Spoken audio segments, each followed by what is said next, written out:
अपना फीडबैक भी गलत दे देते हैं। तो पर्सनालिटी अलग चीज है, कोई जरूरी नहीं है कि आप किसी काम को अच्छा नहीं कर रहे हो तो इंसान अच्छे नहीं हो, या इंसान अच्छे हो तो काम गलत नहीं हो सकता। तो मेक डिफरेंस। तीसरी चीज होती है कि हमें प्रोएक्टिव होना चाहिए। बहुत बार हम देखते हैं कि लोग कुछ काम कर देते हैं, उसके बाद हम कहते हैं अरे मैंने तो कहा ही था ये मत करो। घर पे भी हम देखते हैं इन चीजों को, हमारे एल्डर्स छोटों को जब भी फीडबैक करते हैं तो बहुत बार ये चीजें उनसे हो जाती है। जब वो कर देते हैं उसके बाद देते कि मैंने तो कहा था, या when the person was doing the work, that time you make him alert. कि आप ये करने जा रहे हो बेटा, just keep in your mind. ये चीजें उसी वक्त के लिए होनी चाहिए, ये नहीं कि हम उसके पास के पिछले 10 सालों में चले जाएं। तो प्रोएक्टिव एक्शन लीजिए कि ये करने से ये होगा and just take care of it. चाहे हमारे बच्चे हो या पेरेंट्स हो या हमारे पार्टनर्स हो, ऑलवेज बी प्रोएक्टिव। पहले से उन्हें ये बताइए, ऐसा नहीं करने के बाद हम उन्हें फिर वो लगता है कि वो फीडबैक नहीं कमेंट है कि मुझसे गलती हो गई, और फिर हम डिफेंड करना शुरू कर देते तो क्या हो गया, आपसे नहीं होती क्या ये गलती, आपने किया होता तो आपका यही फीडबैक होता क्या। तो फिर वो चीजें आर्ग्यूमेंट में बदल जाती है। इसलिए बेटर है किसी की भी चीज को करने से पहले आप अपनी राय दीजिए कि ये इस तरीके से सही होगी और इसे करने से चीज सही तरीके से हो पाएगी। तो प्रोएक्टिव होना बहुत जरूरी है। पहले से आप अपने माइंड में किसी भी कार्य के प्रति एक तैयारी रखते हैं, उसको उस तरीके से करते हैं तो वो डेफिनेटली अच्छी होती है, और इससे हमारे रिलेशंस भी हेल्दी होते हैं कि सामने वाला कितना केयर कर रहा है मेरे हर एक्शन के लिए। जी जी जी। चौथी चीज ये होती है कि हम क्या करते हैं, जजमेंटल हो जाते हैं। मेरा आपके प्रति कोई जजमेंट देना है, मैं बायस हो जाती हूँ कि रमेश जी तो ऐसे ही है, तो उन्होंने ये काम किया होगा तो शायद सही नहीं होगा। या फिर मैं आपके प्रति बहुत अच्छी भावना रखती हूँ तो मैं ये कहूंगी कि भाई आपने ये किया है, आप इंसान अच्छे तो काम भी अच्छा होगा। तो बायस नहीं होना है, जो कि मैंने देखा है सास बहू के रिलेशंस में भी ये चीज होती है। आपकी बेटी वही चीज करती है तो आप अप्रिशिएट करते हो कि कोई बात नहीं, गलती हो गई बट आगे ध्यान रखना। और अगर वही आपकी बहू से गलती होती है तो आप उसे कमेंट करना शुरू कर देते हो कि हमें तो पता ही था तुम ऐसा ही करोगी। तो डोंट बी जजमेंटल, किसी से भी गलती हो सकती है, लेकिन आपका अल्टीमेट, आपका फाइनल पर्पस यही होना चाहिए कि जिस किसी को भी मैं अपनी राय दे रही हूँ उसके कंस्ट्रक्शन में हेल्प करे। तो फीडबैक हमेशा कंस्ट्रक्टिव होना चाहिए। आपको मोटिवेट करना है, आपको सामने वाले को उस गलती के बाद दोबारा वो गलती ना करे उसके लिए मोटिवेट करना है। हमें किसी को लेट डाउन नहीं करना है अपने कंस्ट्रक्टिव फीडबैक के द्वारा। तो ये चीजें माइंड में रखनी बहुत जरूरी होती है। और फाइनली हम अपना डिसीजन या अपना ओपिनियन कुछ इस तरीके से ले लेते हैं जिसकी जानकारी ही नहीं होती है।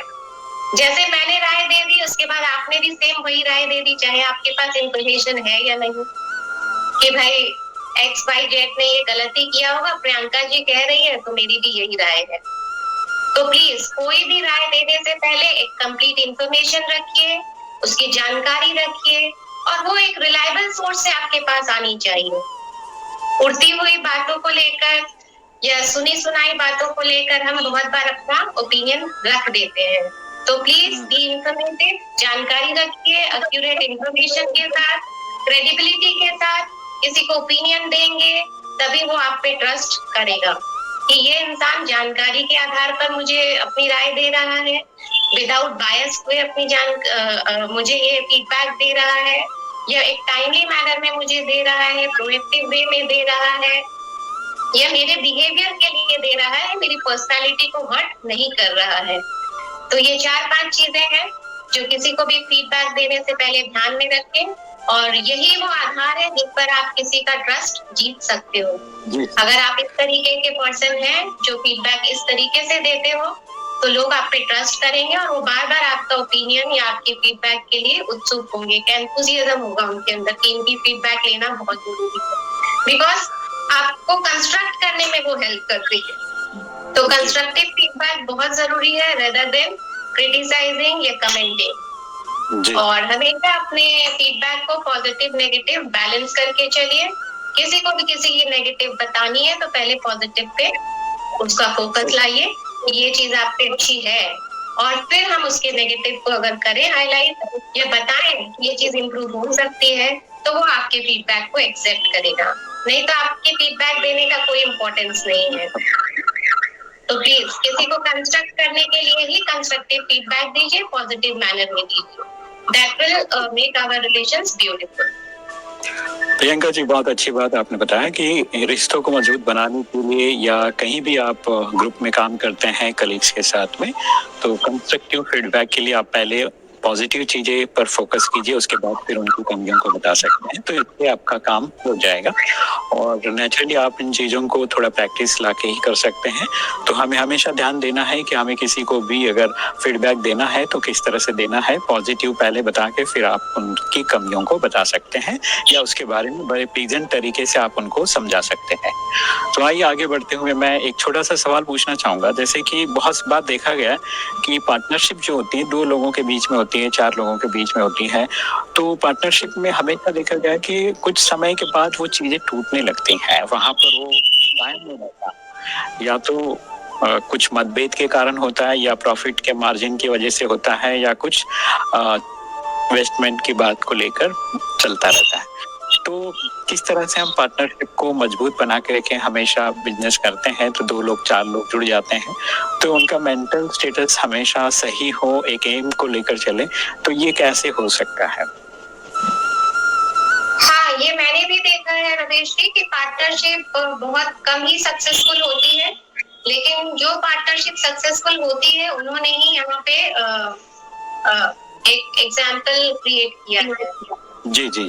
तो ये पार्टनरशिप, जैसा कि मैंने आपको कहा, प्रोएक्टिव होना बहुत जरूरी है। तो पहली चीज तो ये है कि आप किसी से भी पार्टनरशिप करो तो पहले आप उसके बारे में एवरी माइन्यूट डिटेल सोचिए, क्योंकि करने से पहले हमारे पास 100 रास्ते होते हैं, 100 सोल्यूशन होते हैं, हम बहुत सारे वेज अडॉप्ट कर सकते हैं। इसलिए प्लीज करने से पहले ये कंसीडर करिए कि आपके लिए क्या मैटर करता है, प्रॉफिट शेयरिंग या ट्रस्ट शेयरिंग, या आप लोगों का वैल्यू सिस्टम मैच हो, ऐसा कुछ। तो आपकी प्रायोरिटी लिस्ट में क्या है पार्टनरशिप करने का, उसका बेस तैयार होना बहुत जरूरी है माइंड में। अगर आपको लगता है कि मैं एक प्रिंसिपल वाला इंसान हूँ, सामने वाला भी हो, तो आप गो फॉर दैट। आपको लगता है कि मैं ट्रस्ट वर्दी हूँ, मेरे अंदर ये क्वालिटीज है कि I will never cheat for profit, सामने वाला भी अगर इस तरीके का है तो करिए। आपके इंटरेस्ट क्या है एक दूसरे का समझिए कि वो भी, उसका भी विजन बिजनेस में वही है जो आपका है। तो इस तरीके के मैचेस को पहले कंसीडर करना बहुत जरूरी